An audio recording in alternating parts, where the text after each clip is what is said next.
Hello, welcome to Kush News, the newscast of the African diaspora. I'm your anchor, Ochanda, daily bringing you the top stories from Africa and the Caribbean. Let's take a look at today's news on Wednesday, May 1st, 2024. Let's go to Kenya, where the president is asking doctors to end the strike. Kenyan President Dr. William Ruto is calling on doctors to end their strike. Addressing the 59th Labor Day celebrations in Nairobi on Wednesday, Ruto urged doctors to return to work, emphasizing the need to alleviate the ongoing health crisis in the nation. The doctors' union, however, insists that it won't call off the strike until more money is allocated towards health practitioners. While the union wants doctors to be paid more than 200,000 Kenyan shillings, the government says it can only afford 70,000 Kenyan shillings. On Wednesday, the president reassured the public that the government is implementing measures to revive the economy. Tunataka kujieleza kwa njia ya taratibu bila ya msukosuko ama bila ya kupigana. Kwa sababu inawezekana tukubaliane. Na ndio nawauliza hata madaktari wetu. Tumeweka kwenye meza yale serikali iko tayari kufanya. Kati ya mambo nafikiri 19, serikali imekubali mambo 17. Imebaki 2 kwa sababu haiwezekani kwa mambo ya fedha, na wauliza madaktari wetu warudi kazini. Mambo tutarekebisha, uchumi tutazalisha, na kila mtu atapata haki yake tukisonga mbele. That is what we must do, and we must be brutally honest with one another. Hakuna haja ya kudanganya. Hakuna haja ya kutafuta umaarufu. Tuambiane tu ukweli. Because those of us who are elected as leaders, we are not elected to be popular. We are elected to serve and to transform our country and to work for those who elected us. I find a lot of leaders, they spend so much time trying to be popular. When will you have time to work for the people who elected you? If all the time your focus, your attention, your energy is on how to continue being popular. Leadership and the transformation of the country is not going to happen if we don't focus on why we were elected. Those in Kenya, let us know your thoughts on the president urging doctors to forego their strike. Where do you think that you lie? Do you lie with the doctors or do you lie with the government? Let's go to Rwanda, where they received their first asylum seeker from the United Kingdom. The government has confirmed that the United Kingdom sent its first asylum seeker to Rwanda on Monday under a new voluntary program between both countries. A government spokesperson from Rwanda confirmed the development but did not go into details. The agreement is part of an existing United Kingdom government policy where asylum seekers are offered financial assistance to relocate from Britain to their home country or another country. Reports in the UK indicate that the British government has pledged to issue an allowance of up to £3,000 for all immigrants who choose Rwanda as their third country. The voluntary scheme is for those who have gone through the asylum process but were denied. According to reports, the man who arrived in Rwanda is of African origin. He claimed asylum in the UK but was rejected at the end of last year. He then accepted the offer to go to Rwanda. In a related development, the House of Lords in the United Kingdom last week passed the migration policy legislation, which Prime Minister Rishi Sunak said that he expected the first Rwandan-bound flights to take off in the next 10 to 12 weeks. He also thanked the government of Rwanda for its readiness as it showcased. Those in Rwanda, let us know your thoughts. Let us know if you possibly know this individual. You don't have to necessarily shout him out in the comments. Maybe, or You know what? If you really want to, go ahead. But let us know where you lie. Let us know on. Also, if you are a migrant in the United Kingdom, let us know on if you are thinking about taking advantage of the voluntary program. I mean, $3,000 to start a whole new life in Africa. Let us know where you stand. Let's go to Kenya, where our Kush News affiliate has more about the recent flooding issue in the country. Godwin? Thank you so much, Ochanda. The search and recovery operations for over 80 missing persons in the Kijabe Maimahiu flash floods tragedy entered the third day on Wednesday, with one more body being recovered. This brought the total number of people who have been confirmed dead to 52, with at least 20 others admitted to various hospitals. The Kenya Defence Forces KDF joined the search and rescue mission following a directive by President William Ruto, who visited the area on Thursday. The KDF is now collaborating with the National Youth Service and the Kenya Red Cross Society, even as the lack of proper equipment poses a challenge to the operation. The officers spent hours struggling to reopen one of the blocked tunnels, where bodies of those washed by the water upstreams are believed to be trapped. More than 200 affected families are camping at Ngea Girls Secondary School, where they are receiving food and non-food items donated by leaders and other well-wishers. Reporting for Kush News from Nairobi, my name is Godwin, the newsman. Back to you, Ochanda. Thank you, Godwin. Let us know on your thoughts about the entire flooding situation as well. Let's go to Ghana, where looted artifacts have been returned. This week, looted artifacts from the Ashanti Kingdom are on display in Ghana, 150 years after the British took them. Ghanaians flocked to the Manhia Palace Museum in Kumasi to welcome the 32 items home. The Ashanti king said, quote unquote, "This day is for Ashanti, a day for the Black African continent.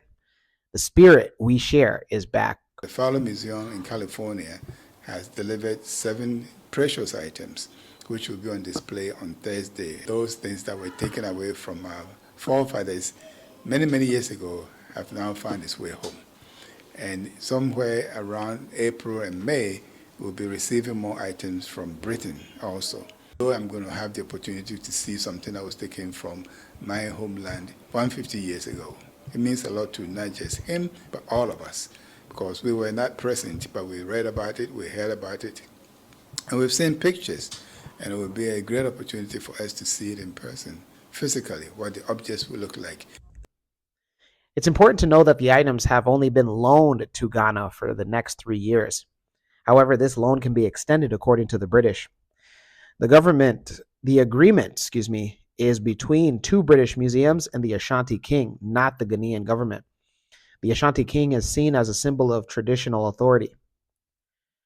Critics say that the artifacts should remain back in the home country permanently, but according to UK laws, artifacts can only be loaned. Those in Ghana, let us know on if you are close to Kumasi, if you gotten a chance to see the artifacts up close and personal. Also, let us know where you stand. Let us know on if you feel that these should go back after 3 years to the British museums or stay in the country. Let's go to the Caribbean. And there we go to Grenada, where they begin a gun amnesty. The government of Grenada has announced its firearms amnesty from May 1st to July 30th of this year. The aim of the amnesty is to lessen the potential for violent crimes by reducing the number of firearms and ammunition circulating illegally. A gun amnesty is a period of time that allows people to surrender their unwanted or unregistered firearms without being charged. During the designated period, individuals can turn in these items at designated drop-off locations with no questions being asked. Firearms or ammunition can be surrendered in Grenada at any police station to a police officer in charge or the officer on duty. Or it can be returned at the office of the Royal Grenada Police Force headquarters. Once returning, a person shall not be required to disclose his or her identity or any information when they're surrendering a firearm or ammunition. Also, an attorney at law may surrender on behalf of a person. Those in Grenada, let us know on if you are an individual and you want your identity remain hidden. If you have illegal or unwanted firearms or ammunition, we are curious here at Kush News if anybody is going to take part in this, but you never know. Let's go to Haiti, where they have a new prime minister. 4 of 7 council members on Tuesday said that they had chose Fritz Belizaire as the prime minister, shocking many. The council members who oppose Belizaire are now weighing options to fight the decision or resign from the council. The new prime minister was the minister of sports at a time. He now has a lot of work ahead of him as the country continues to deal with no elections and widespread violence between rebels and police. Those in Haiti, let us know on your thoughts on the new call for a new prime minister. Well, you guys have a prime minister now, and let us know where you side with him. Let's go to Guyana, where an Afrobeat artist arrives ahead of a festival. Nigerian singer, songwriter, and record producer Burna Boy arrived in Guyana ahead of the unforgettable concert at the National Stadium. A member from the Ministry of Tourism presented Burna Boy with a welcome art piece. A group from the Nigerian Association in Guyana were also present to welcome the African giant. He received a huge welcome to steel pan drums and other cultural aspects at the Chedi Jagan International Airport. The concert will also feature global superstars Busy Signal and Tanya Stevens. Those in Guyana. Wow, you guys got Burna Boy. Yeah. Yeah, uh-huh. Yeah. When we come back, we'll have today's African proverb of the day. Don't go anywhere.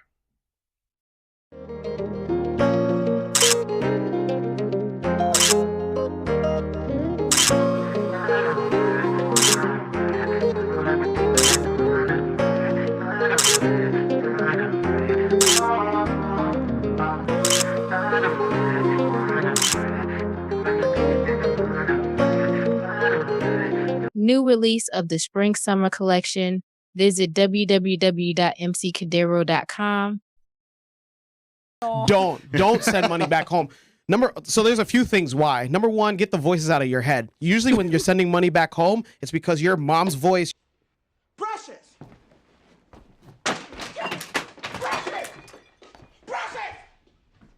Get down here, bitch! Your dad's voice.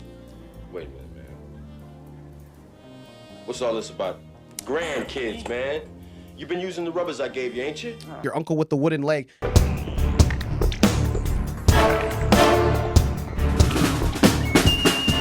Your aunt with the glass eye. Should we have a chat now? Amika, welcome to This Morning. Welcome to This Morning. I'm thrilled to be here and I can't wait for the fun to begin. Welcome back. Let's take a look at today's African proverb of the day. And it comes to us from Haiti. You guys are our first Caribbean nation to get an African proverb of the day. What's going on, Haiti? And it reads, it's the house's rat that eats the house. Once again, it's the house's rat that eats the house. Haitian proverb. What this is referencing is that oftentimes sabotage comes from internal personnel or information being leaked out. So, for instance, or for example, let's say you and your boys, you guys form a club. There have been many historical figures in human civilization that have given misinformation. That means like the wrong information to see on if that wrong information travels out, because they know that if that travels out, that there is a traitor amongst them. And that's the same thing. You know, we're seeing it with African countries, and we're also seeing it with organizations that are within these countries that have individuals that need to be weeded out. So it's your best priority. It is your highest priority as a leader or somebody in those organizations to try to find out exactly who is the traitor and to eliminate them. Let me know your interpretation of today's African proverb of the day, as well as your thoughts, views, questions, comments, and concerns on the top stories. Don't forget to hit that like button. Make it your best friend. For Kush News on Kush Convos TV, I'm Ochanda. We'll see you soon.